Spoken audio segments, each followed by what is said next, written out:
Saidia sana kwa wakati ujao ili tume iweze kuwa na imani ya wananchi, ndio wakifanya kura, wakihesabiwa, wanaridhika kwamba hizi kura ziko nzuri. Asante sana. Mtazamaji, hapo tunamuona kinara wa Azimio Raila Odinga akiwa amewasili, ameandamana pamoja na wanafuasi. Kalonzo Musyoka yuko nyuma yake sawia na Bi Charity Ngilu, Martha Karua, Peter Munya pia nafikiri namuona pale, alikuwa gavana kaunti ya Meru, wakiwa wameweza kuwasili. Muda wote watakuwa wanaingia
Sasa nataka kwanza kuchukua mikono kutusindikiza kutoka kule juu mpaka hapa. Leo tumefikisha kwa mahakama mambo yetu yote huko. Sasa sasa mpira imeingia katika kidoli ya mahakama. Sasa tunataka ukweli itoke. Tuko na ushahidi wa kutosha na kueleza wale wezi wanajaribu kuiba ushindi wetu. Hatutakubali. Wakenya hawezi kukubali. Tutamanyana nao. Sawa. Sasa tunataka kuongea na dunia mzima. Mimi na Mheshimiwa Kalonzo Musyoka na Mama Martha Karua. Sawa. Mimi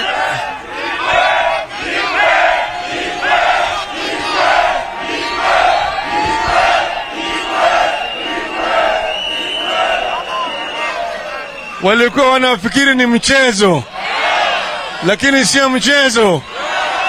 Haki ya Wakenya haiwezi kuibwa na wale wezi. Tumepata ushahidi ambayo itaibisha kila mtu. Nataka kama Wakenya msimame imara vile mmesimama imara tangu mwanzo. Ukweli itatoka na ukweli itapata nyinyi uhuru. The truth shall set you free. Tumeelewana vizuri? Tumeelewana vizuri? Wacha Kalonzo na Martha wasalimu nyinyi kidogo.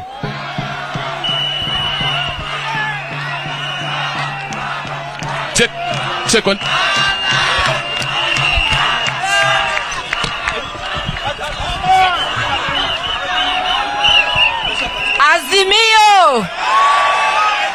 Azimio! inawezekana na itawezekana. Tulisema tangu mwanzo, ours is victory deferred, but it is coming home. Tumepeleka kesi mahakamani, ni kesi yenye ushahidi wa hali ya juu. Kama senior counsel nawaambia, ile kesi tuko nayo ni yenye nguvu kabisa. Sasa kwa vile iko kwa koti, tutangojea uamuzi. Lakini ni muhimu wananchi wajue ni nini tunasema. Tunasema ile ilifanyika ni uhalifu wa hali ya juu, criminal enterprise.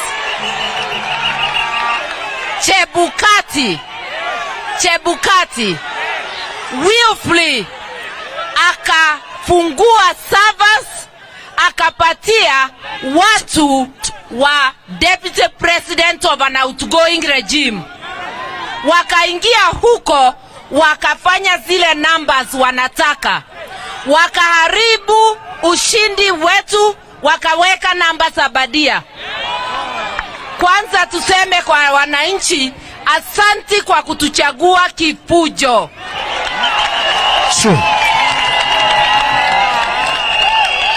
Zile zimeibiwa ni kura zenu, ni ushindi wenu.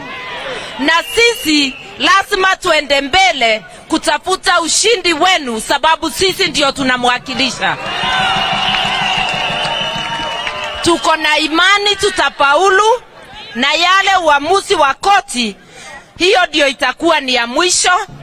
Lakini kama wakili ni muhakikishie kesi ni sawa sawa. Na niseme tuko na bahati sana. Mungu ametupatia kiongozi mwenye nguvu. Kiongozi mwenye nguvu. Kiongozi ambaye hachoki. Anasema mpaka Wakenya wafike Canaan, hawezi kuchoka. Na Canaan tutafika. Asanteni sana, wacha ndugu yangu awasalimie.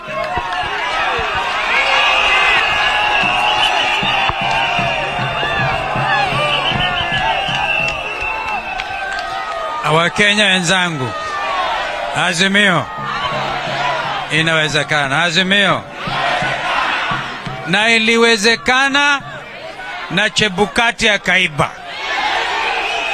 Sasa mumesikia mazungumzo mengine kwa lugha ya Kimombo.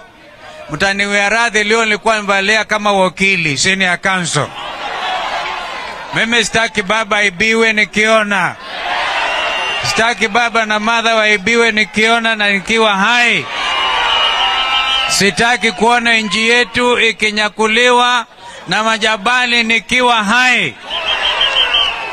Sasa tusikilizane, tuwe macho. Tumewasilisha kwa mahakama kesi ambayo kama dada Madha ameelezea nzito, hata nzito kushinda ya 2017. Ni nzito. Ushahidi utakaopelekwa, utakaotolewa, utashangaza Kenya na ulimwengu mzima. Yaani nchi yetu imetekwa nyara na watu wasiokuwa wananchi wa Kenya. Wangapi anasema tunakataa kutekwa nyara? Ushahidi utatoka. Kwa hivyo vile national anthem yetu, wimbo wa taifa unavyosema, justice be our shield and our defender. Kwa hivyo Wakenya tujue, kama justice itang'olewa na kuibiwa, basi ulinzi wetu utatoka wapi? Mimi, like the psalmist in the Bible, our victory and our strength will come from the hills, from the mountains. Lakini majaji wa mahakama kuu hatuwezi tukazungumza zaidi kwa sababu tayari tumewakilisha kesi mbele yao. Let justice be our shield and our defender. Mukitoa justice tutakuwa Wakenya watakuwa defenseless. Na kwa hivyo tunawahakikishieni. Allow me to speak in a bit of English. I want to talk. I want to address the foreign missions and embassies accredited to this wonderful nation.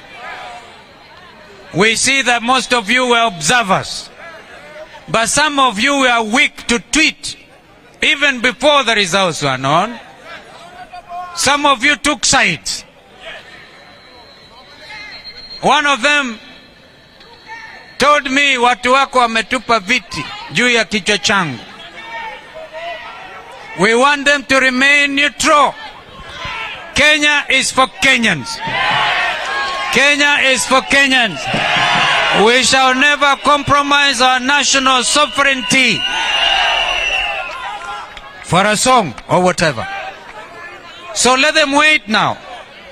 Let them wait. Those who are quick to celebrate, those who are quick to even send messages of congratulations, you will now stand properly advised.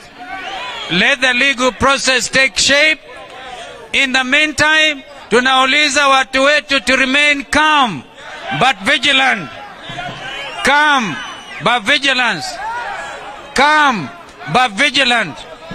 Tulinde yale ambayo Mungu ametupatia kama nchi ya Kenya. Nataka ni mshukuru ndugu yangu mkubwa Raila Amolo Odinga kwa kusimama wima,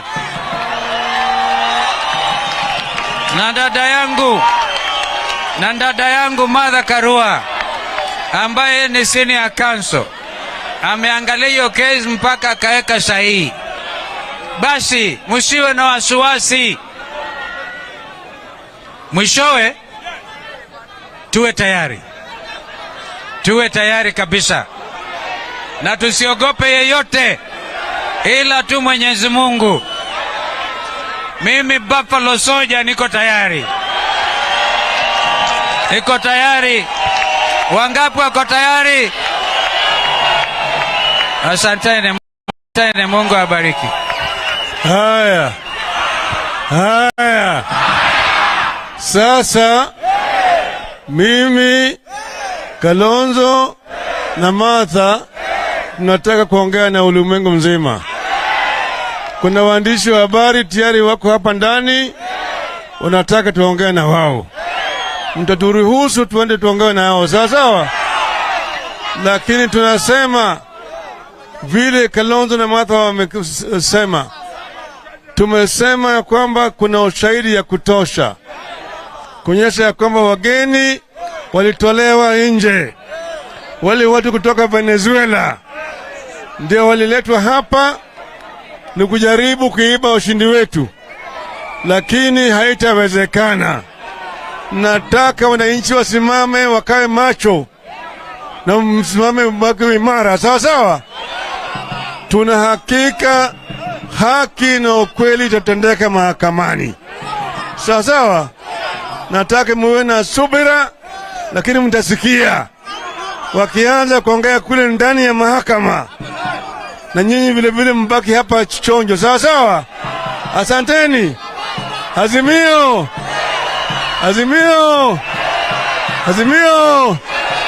Asante sana.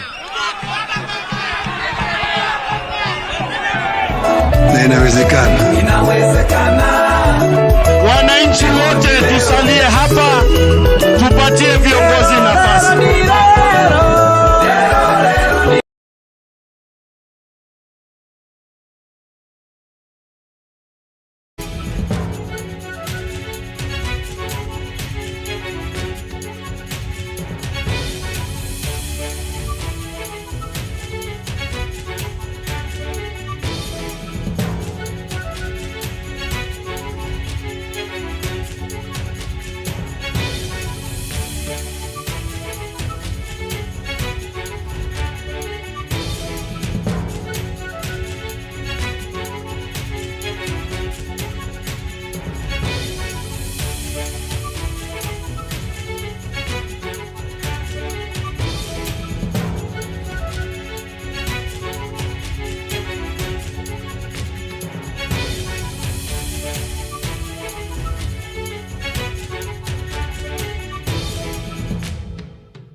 mtazamaji, bila shaka umekuwa pamoja nasi katika Chaguo la Kenya toka tulipoanza mwendo wa saa 4 asubuhi. Hivi sasa tunataka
Kalonzo Musyoka hivi sasa yuko pamoja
at the local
wa kupandisha hiyo kitu.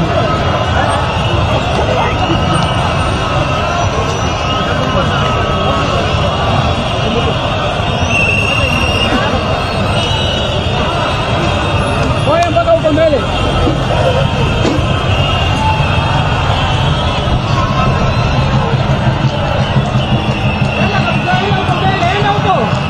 August 9th election, Azimio la Umoja One Kenya presidential candidate Raila Odinga, who was here accompanied by a host of leaders from the Azimio family, including his running mate candidate Martha Karua. We also saw Wiper leader Kalonzo Musyoka.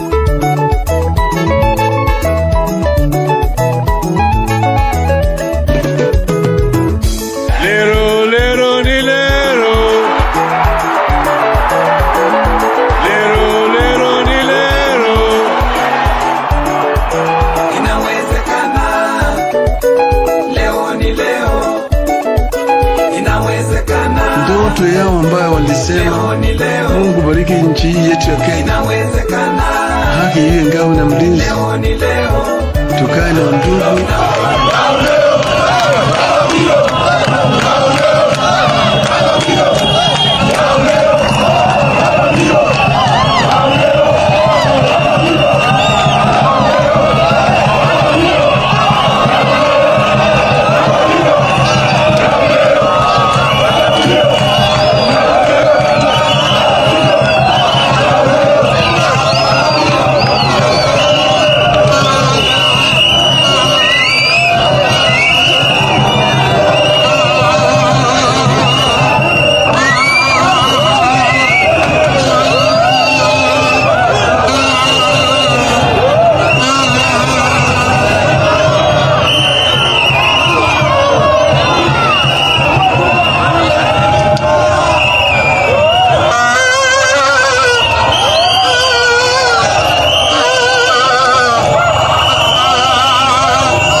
Sasa nataka kwanza kutoa shukrani kwenu kutusindikiza kutoka kule juu mpaka hapa.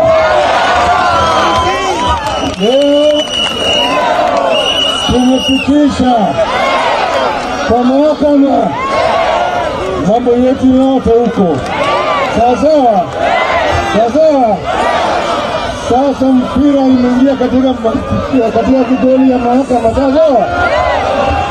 Tunataka ukweli itoke.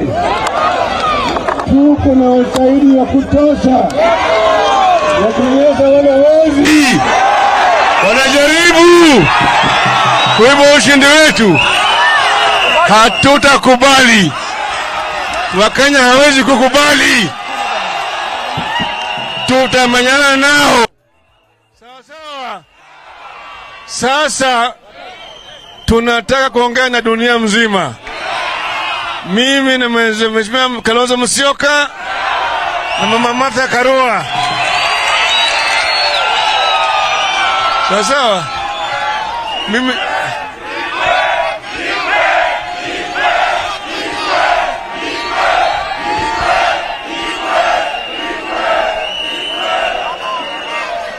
walikuwa wanafikiri ni mchezo, lakini sio mchezo. Haki ya Wakenya haiwezi kuibwa na wale wezi. Tumepata ushahidi ambayo itaibisha kila mtu. Nataka kama Wakenya msimame imara vile mmesimama imara tangu mwanzo.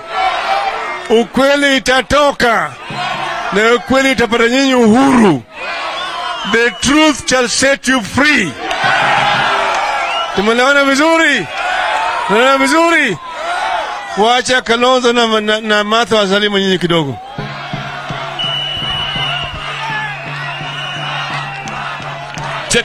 Check one.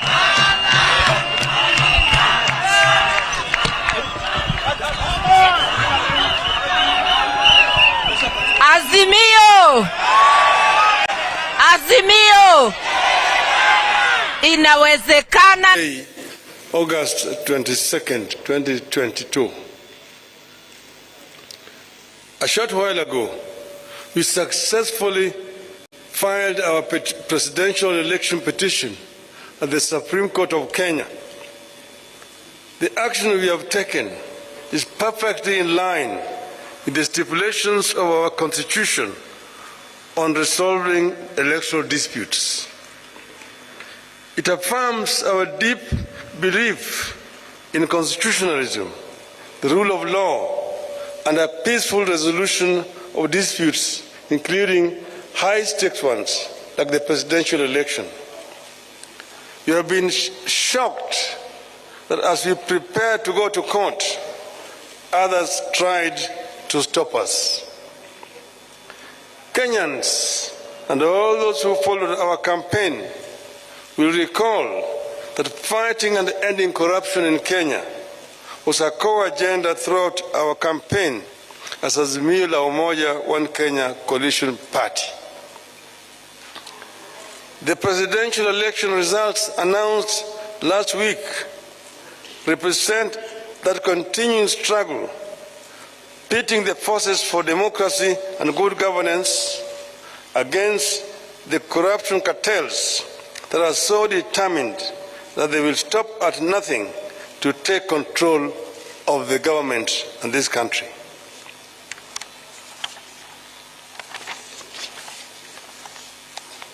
This is a do-or-die battle for the corruption cartels who have everything to lose should the forces of democracy take over.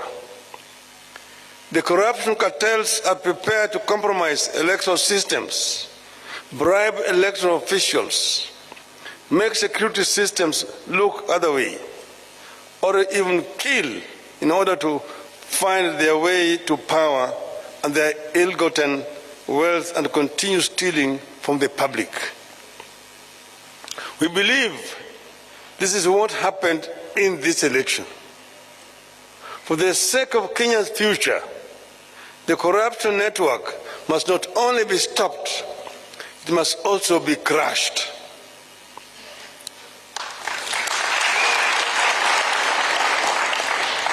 This attempted takeover of the country in this election has not been an isolated phenomenon.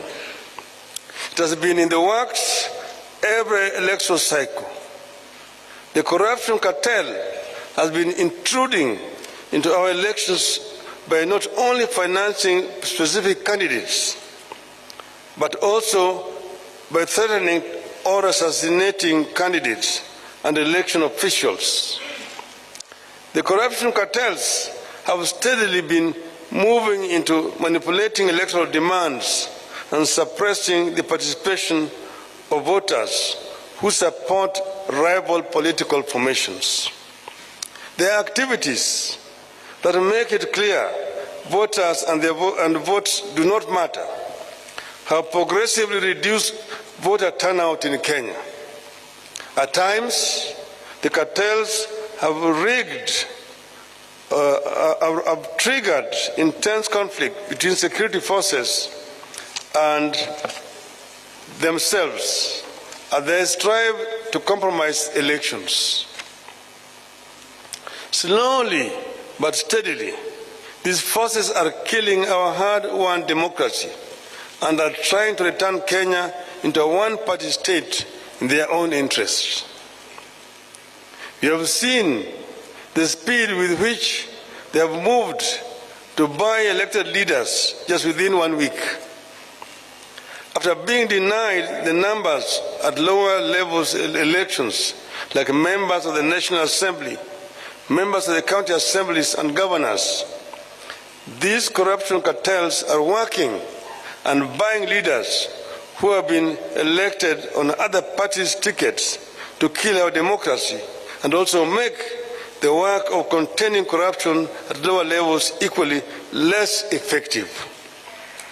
All these efforts have important political costs for our country, and they should not be underestimated. The corruption cartels know there are multiple benefits for them if they take over. Their members dealing in illegal drugs will thrive through greater ease in the transportation and distribution of drugs throughout the country. They will access intelligence information for more corruption. They will gain protection from the police for their leaders and their illegal activities. They will institute weaker or no restrictions at all for the money laundering, and they will ensure nobody else but them thrive. This potential array of favors for the cartels makes the capturing of government a profitable do-or-die venture for them. But it marks the beginning of the end of Kenya as we know it today. No nation, once captured by cartels, whether they be corruption cartels, drug cartels, gun-running cartels, or terror cartels, ever thrived or realized its full potential. The 2022 presidential election represents the most daring move by that cartel to overturn the wishes of the electorate. We refuse to allow Kenya to go that direction. It must not happen, and it will not happen.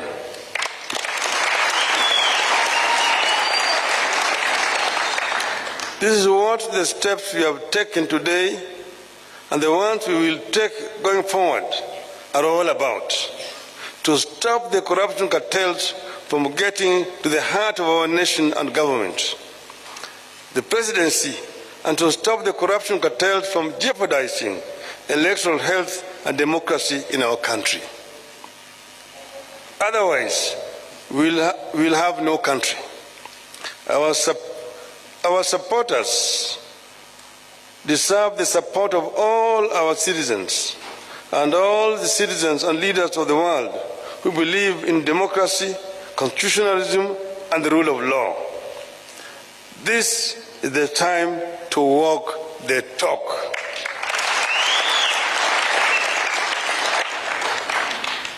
And I want to add, nitasema kichache kwa Kiswahili.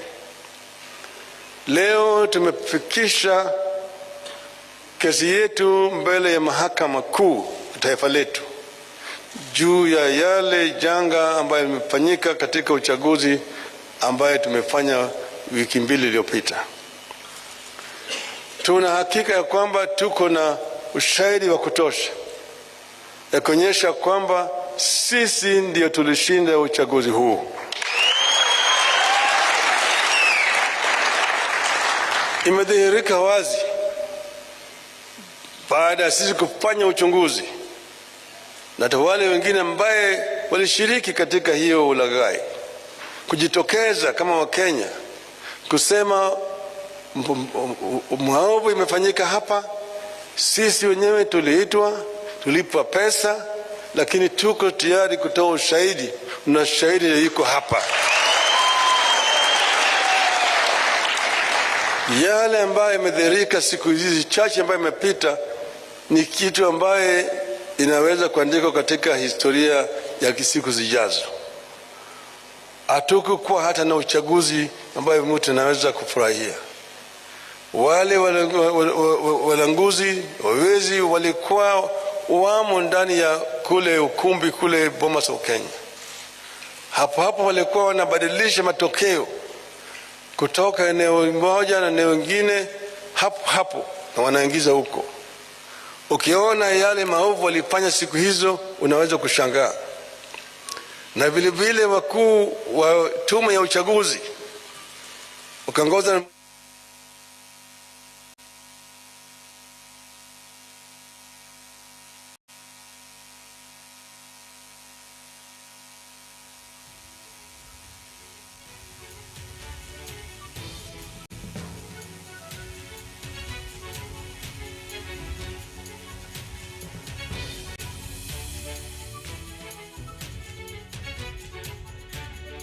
All right, there.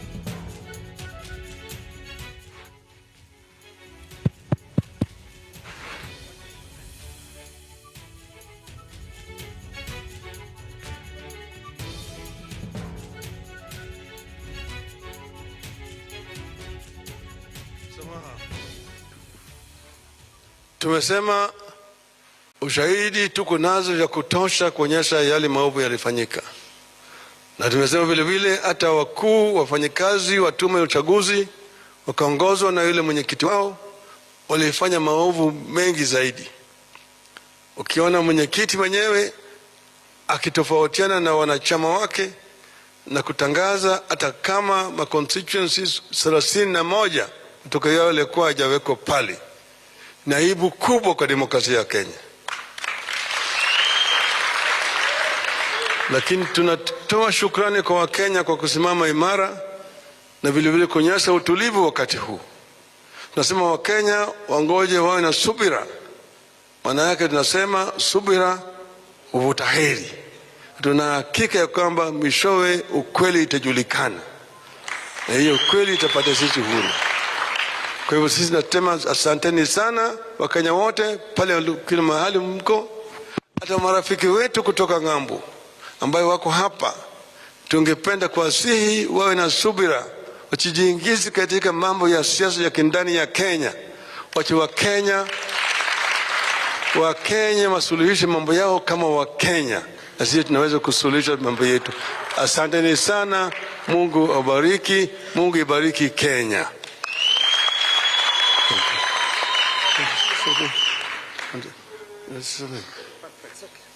Asante sana.